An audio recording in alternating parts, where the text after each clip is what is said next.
John O'Brien out here with Tony with the Food Plot Shop on his property out in a plot we call Rutabaga Hill. I've been out here for about 8 years, and again, this is my yearly scouting trip and looking at the different plots. I first walked out here, and Tony asked, like, well, how's the long day brassicas doing? I said, we got a problem. I don't know if you guys will see this as I'm moving around, but there's a bunch of insects just really moving. We got a bunch of different, on the long day brassicas, the insects are already nipping at it. That tells me they're stressed. We got to have him come out when he gets back here next week with the 4-8-16 plant foods. That'll jack the sugars up on these plants, which will naturally repel insects. That's something that most people do not know.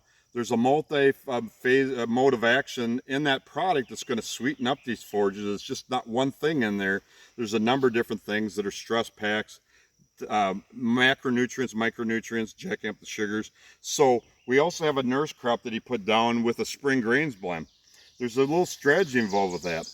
We also wanted, because this is light soil that tends to bake out, and we're using the grains to basically protect some of that moisture.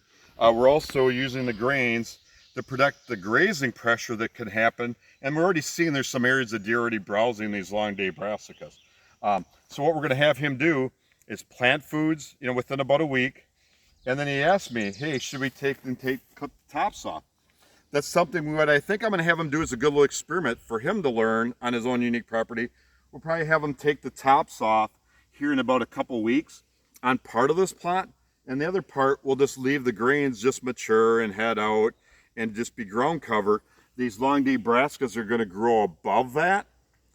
And guess what? He'll maybe share some video and pictures of showing the clipping versus not clipping this little area here called Rutabaga Hill. Thoughts of the day, John O'Brien, Grandpa Ray Outdoors.